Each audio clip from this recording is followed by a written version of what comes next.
Hi everyone, and welcome to my second video about health and well-being.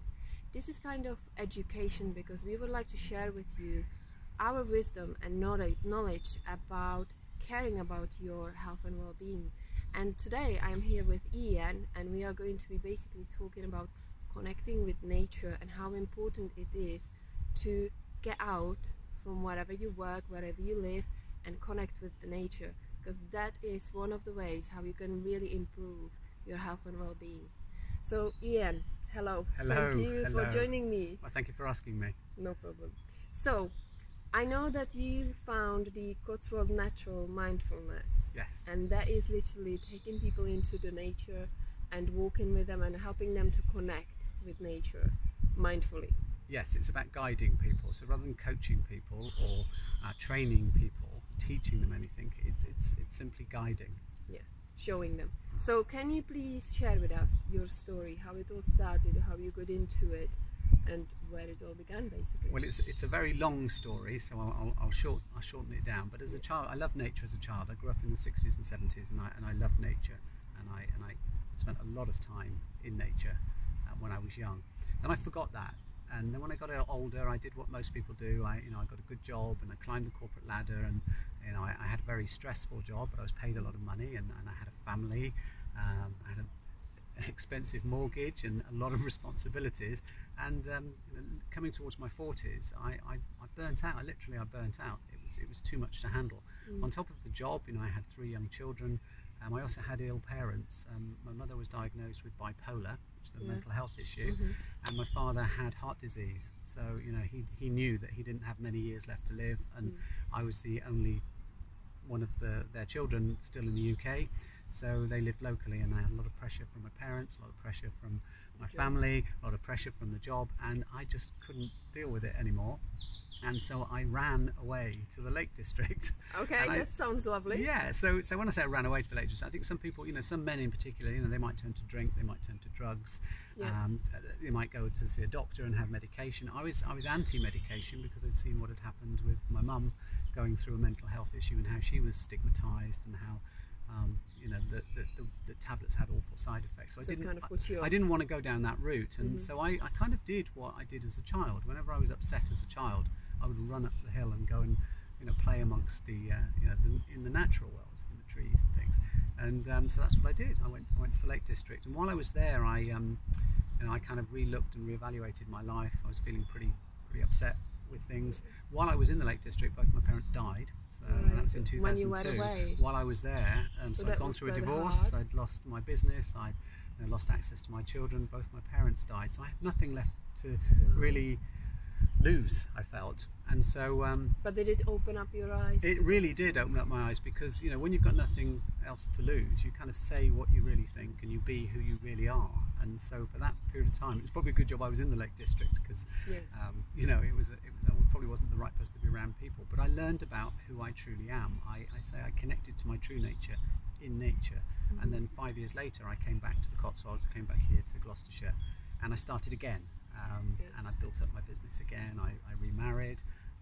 With a new fresh energy. With a new fresh energy, being my natural self. So what I actually wanted to do, I wanted to bring the person I could be in nature back into my life. Yes. And so that was really the thing that really stuck with me. It's if I can do this, if I can rebuild my life and feel really happy with everything that's happened to me and feel good about it, I could help others do that. Yes. And so, can I ask you, where do you think it all got wrong? Because there were many aspects that you mentioned. I believe that people can be struggling right now, let's say, having a great paid job, but they're burning out, or having issues within families, and all that kind of stuff. So where do you think it was like a turning point where you thought, this is enough, I just can't cope anymore? It was when I realised I was observing my life, not living it. Right. So I wasn't, the person I was trying to be at work wasn't really me.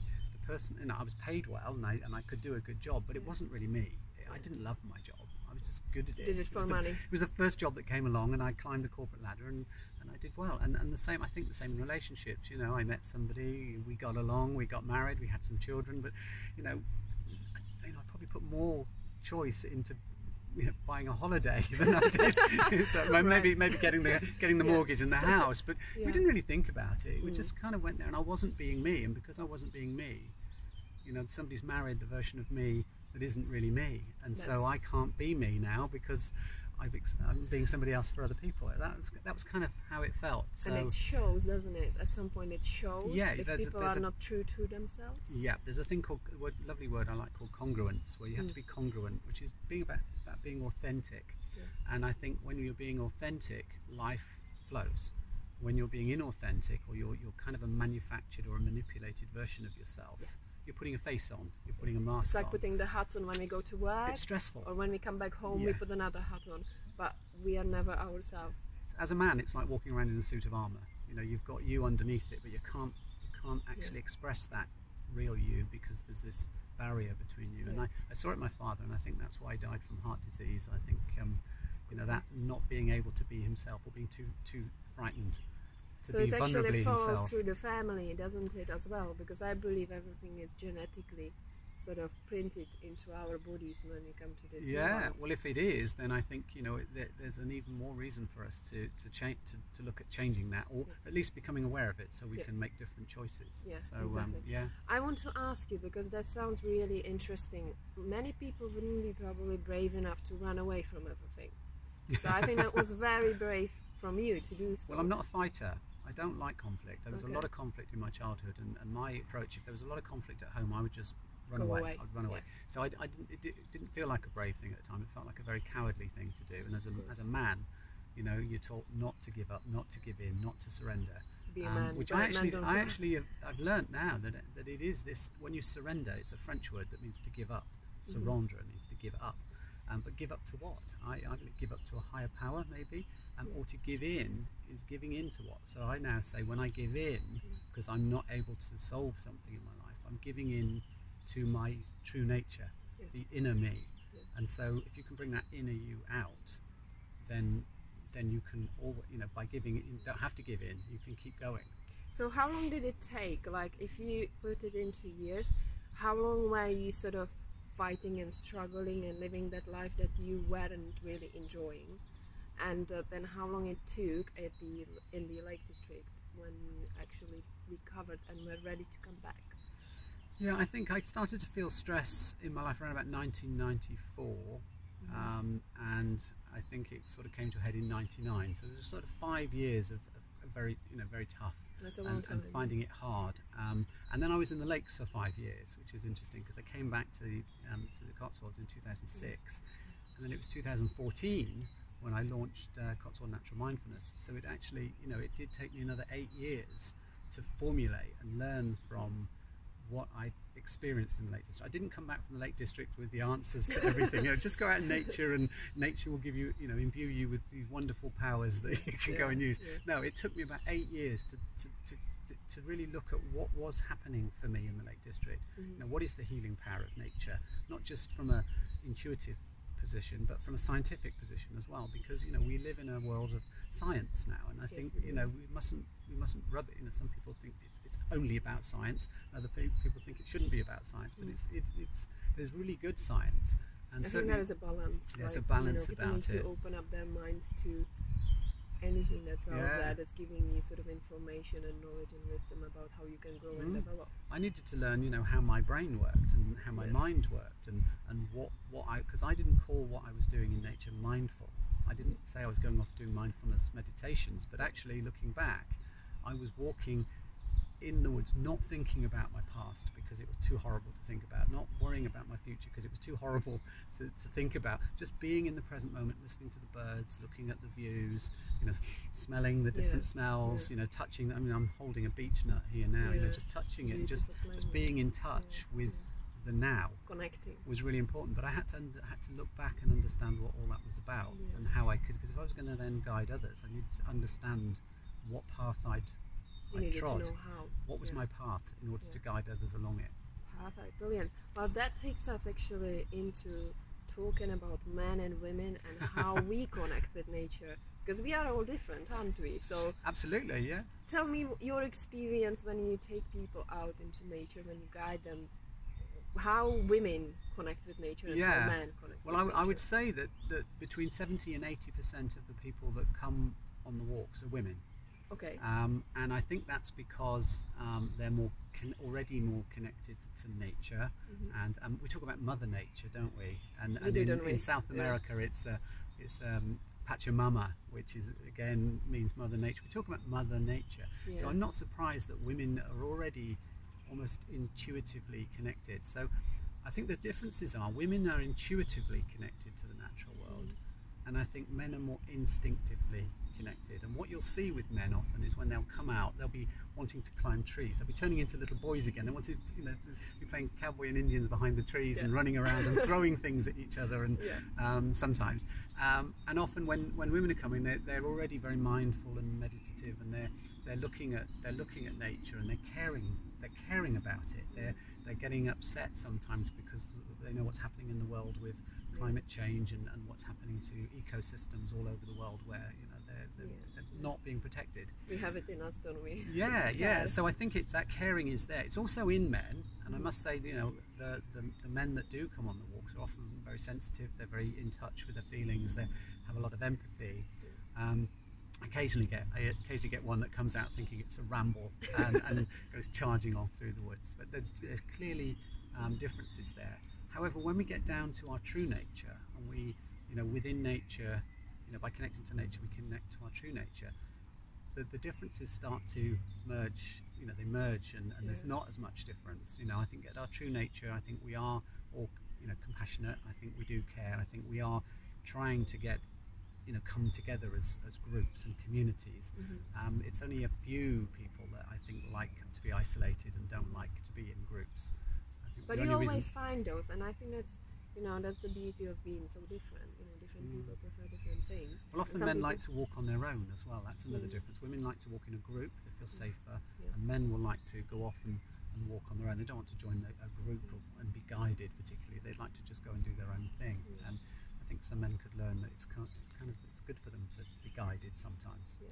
Yeah, some men maybe need it, right? Yeah, as well. yeah. Need to ask for directions sometimes. They just go off, don't know where they're going. So, what would you say that really are the most important benefits of walking mindfully? Well, the scientific benefits, which are fantastic, is the first one is it's fantastic for mood. So being out in nature, on a lovely day like now, it's blue skies, we can hear the birds singing, we've got wonderful views just behind the camera down here. This place because it's just it's lovely, nature. and there's lovely smells and things, and what we know it does is it increases levels of serotonin, and serotonin is the brain chemical that antidepressants stimulate. So one of the things that is happening now in lots of other places in the world, Scotland it's happening, in America it's happening, Japan it's happening, is that doctors are prescribing people, rather than to prescribe them with antidepressants, to try going out to nature first. I love that. And looking up at trees triggers serotonin, and smiling and the community around it does it as well. So serotonin is a great one, and we also know that blood pressure drops. So the cardiovascular system, blood pressure will drop. Cortisol and adrenaline, the stress hormones, reduce as well just from listening to birdsong. There's some lovely studies that showed that we have two nervous systems: a parasympathetic nervous system and a sympathetic nervous system. Now, the sympathetic nervous system is fight or flee. It's the stress response, and we should only be doing that every now and again. There's not many things in the world now that could eat us when we're in nature. But our ancestors would have been like we are now. If a threat would have come, we'd have gone onto the sympathetic nervous system and either run away from it or fought it. The other one that we should be on more often is the parasympathetic, which is the rest and digest system. And that's when we're relaxed and we're chilled and we're growing and repairing and recovering from things, and that's where our immune system gets boosted. So listening to birds, listening to the wind blowing through the trees, and listening to streams, the trickling streams and things, that triggers our parasympathetic nervous system. So just being out in nature, you're getting less stress. And the new information that came out in 2012, which I love telling people about, is that trees have an immune system, and they give off when they're trying to stop themselves getting infested with insects or getting rot on them. Usually during the summer and the autumn, they're giving out huge amounts of phytoncides, which is an essential wood oil. which again, studies in Japan have shown that when we absorb them, when we walk underneath these trees and we absorb these phytoncides ourselves, it boosts our natural kill cells. It boosts our white blood cells, which are our own immune system. That's amazing. And there's studies that show it can be boosted, up to sort of 30-40%, and it lasts. So a walk in nature, you'll go back and it stays high for quite a while after you've walked. And then the other added thing, which is why I call this natural mindfulness, is being mindfully there. You'll get the benefits if you walked through and didn't even know what was going on. But if you know what's happening, and if you're aware of what you're doing, and you're mindfully aware of how nature is helping you, you boost you boost those benefits even more. I have a question for you, because I actually have to say, when I was going through my really tough times and I was just busy working, and my mind was going mad, and you always get the chittering at the back of your mind, and even if you go for a walk, I have to tell you, I could not hear the birds, I could not notice the wind, I could not even hear the stream, and what would your advice be for people that are really busy, that struggle to really switch their minds off and walk mindfully? What would you advise to them to do? Well, the first thing I advise people to do is start noticing their breath, noticing your breathing. Start noticing things you don't usually notice. And the easiest one is our breathing, because we're breathing all the time. We're just not aware of it. So in the same way as you weren't aware of the birds, you're not aware of your breathing. One of the things I say about breathing is we think of breathing as just being simply in and out. Breathe in, breathe out. And what I like to do is think of it in cycles. And I match it to the cycles of nature. Yeah. So to me, breathing in is the spring. So that's the spring, and breathing out is the autumn. So in between spring and autumn, you have summer and winter. Yeah. So spring, you breathe in, it's busy, and then you relax through your summer. Then you breathe out for your autumn, and then you rest for the winter.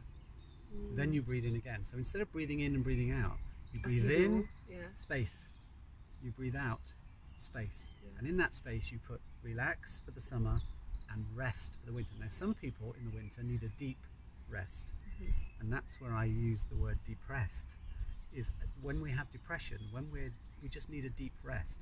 We just need a space between the really busy time when we were working hard and bringing in the harvest. Winter then needs a break. The leaves come off the trees. It has a very deep hibernating break where we have snow and there's nothing growing, and you could think, if you thought that's all that was ever going to happen, we'd be pretty down about it. Yeah, and it's also nature and the human beings are the same. So after the whole year, spring, summer, autumn, that winter time is going to come down. So I use the breathing to just remind. It's the way of starting to remind yourself that everything is a cycle. That you'll have a busy time and then you relax. Planting seeds, and maybe promoting your business, and then you have your rest, and then you reap the rewards of all that seed planting after you've relaxed, and you've got the energy then to really reap those rewards. But then you're going to be tired again. So it's about then taking that time and having that rest. But we need to learn to build in breaks in between things. So you could do it with breathing. I often say you could do it with tasks you're doing. So when you get home from say work and you're having to do 3 or 4 different things, have a break in between each one.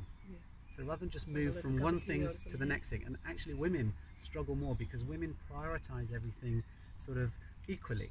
Everything is important for women. With men, we prioritize vertically. So that's the most important thing. So it's football. I'm watching football tonight. That's what I'm doing. Yeah, but what about getting the kids to bed? Oh, they're down there somewhere. They're down there somewhere. Whereas with a woman, it will be this. It'll be here. The kids, the dinner, everything has to be done immediately. And we put ourselves last, isn't it? Yeah. So my advice to sort of men and women would be to for women to start prioritizing vertically, and for men to start seeing everything as being important. So it's finding kind of a right balance, isn't it? Yeah. Gosh, that is beautiful. Is that helpful? Very. And I want to ask you actually, how often would you recommend to people to walk so that they can really benefit from it as much as they can? Well, more than the walking, I would say to experience nature. So you can sit in nature as well as walk in it. You can you can have discussions in nature. Go with a friend into what I usually say, and I run programs where I'll do a 21-day program. So I say for a 21-day period or a 3-week period, see if you can connect with nature for at least 20 minutes every day. And that means going out and looking for it, because if you work in a town, you know, if you're working in a very urban area, sometimes it's not so easy to find nature. But if you listen, you'll hear a bird somewhere. Yes, yes. If you go looking, you'll see. And I found plants growing out of guttering on the top of buildings, and sort of grass coming up through the paving slab sometimes. And you go, well, nature's all here. It's just I wasn't seeing it. I didn't have the eyes to see it or the ears to hear it. Yes. Wasn't in touch with it. Yeah. So nice. Okay, so every day 20 minutes. 20 minutes minimum. every day All for right. a 3-week period, and then have a rest. Absolutely. Yeah. Okay, so you've kind of said sort of a tip for women and tip for men, but I want to ask you actually really for a specific top tip for women when it comes to connecting with nature and how it can benefit their health and well-being. For women to connect with nature, well, one of the things I say is go with friends. Is go into nature. Don't go on your own into nature. If you're going to do it, go with friends. And one of the tips is that there is a tendency when you go out with friends to talk a lot, and you know, and I talk a lot. And one of the things I have to really almost discipline, but get into the practice of doing, is be out with people and be with them, but don't feel I have to always be asking them questions and talking to them. Be in nature, and one of the things I do is that the tip would be to experience, connect, and then share. So you have maybe 5 minutes of experiencing, 5 minutes of connecting, so whether you're connecting with touch, whether you're connecting with your ears, whether you're connecting with what you're seeing, and then share. Then sit down and talk about your experiences, but talk about something that is happening in nature. Don't bring something in that you've been thinking about that's nothing to do with what to the do for dinner. And so that would be my my top tip for women. to do. Yeah. And opposite, because I believe it's equally important to care about our health and well-being. So what's the top tip for men? Top tip for men is to go into nature and not think about playing in nature, but actually going into nature and recognizing that, you know, it's something that they can connect with. And so in order to do that, men, I think, need to slow down. Quite often when I'm walking in nature, men will go rushing off, and it's almost like it's how much can I push my body through, you know, racing up to the top of a hill and losing their breath and getting out of breath. So the tip for men would be to stay in breath. So when they're in nature, notice what's happening with their breathing, and make sure that they're moving at a rate that enables them to keep breathing without getting out of breath or losing their breath. Rushing. Rushing through. That would be my tip for men. Okay, lovely. Well, that was very useful. I think we covered quite a lot, so thank you so much. And I have one more last question, because I am trying to create awareness about us all being human beings, basically. And the question is, how do you deal with your challenging times when you feel down, when you feel like, I can't do this anymore, I just had enough? And because we all go through ups and downs, and men and women deal with it differently. So you, as someone who's experienced it all, what do you do? There's a couple of things I do. One is I married a really good woman. That helps. And what happened, and that's actually how all this started, because I was in one of those places in the house, and my wife said to me, go for a walk. Because when you go for a long walk with no aim in mind, you just walk, you always come back with really good ideas about how to do it. So one is have somebody, you know, for me it's learning to have people there and asking for help, and have someone else recognise that I've gone into that state, because sometimes I won't even realise I'm being moody, or I'm being irritable, or I'm being miserable. I might not pick it up all the time. And then the second thing is, once somebody has actually said to me to do it, is I actually force myself to get up and do it. And it's not easy, and most people will know that, you know, if you're feeling down, or, you know, if life seems to be treating you unfairly, it's really hard. It's a bit like saying after work I'm going to go to the gym, and then after work you're tired, and after work you just go, oh, give it a miss. But if you really push yourself through that uncomfortable bit, and you get into the gym and you do it, when you come out afterwards you feel amazing. And so, you know, for me, I know that I will feel amazing if I push myself. And it's that mindset, isn't it? When we are feeling low, something inside us is trying to keep us there and keep us struggling to some extent. So the more we postpone what we really intended to do, the worse we are going to become. So that way we are not really looking after our health and well-being, because we are just we become a victim of that mind, oh, I'm too tired. And I think that's what we learn. I think we're taught that. That's not our natural self. And I think, you know, by getting out into nature, which is what I do, because I'm in nature, I'm closer to my nature, my true nature. Nature's the right environment for me to be in. I grow in nature.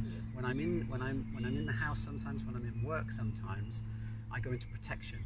So I close down and I don't let me out. Because I'm frightened. You know, at one time I was very frightened of being me, because I can be great as me, but I can be terrible as me as well. You know, there is a really passionate and you know, person that can come out sometimes and be frightening. And so it's about me learning to release that part of me and manage it and develop it and make it more mature. I think we all have that actually, and it depends how much we put on ourselves, as we like doing. We do need to learn how to release that energy, because it's not healthy for us or the other people that can be around us, isn't it? You need to release our inner huntress. Yes, that's very well said. Absolutely. Hunter, Yes. Perfect. Ian, thank you so much. Welcome. It's been amazing. It's been lovely to be out, hasn't it? I learned, yes. We've done our half an hour actually in nature, so thank you so much for sharing. You're welcome. And thank you everyone for watching. I hope you will benefit from this video and from what we've shared with you. And join me next week, where I will be talking to another guest and we will be sharing our knowledge and try and educate you a little bit how you can look after your health and well-being, because there is nothing more important than that, in order to find the right life balance and that happiness and fulfillment along the way. So thank you and see you soon. Thanks again, Ian. Bye.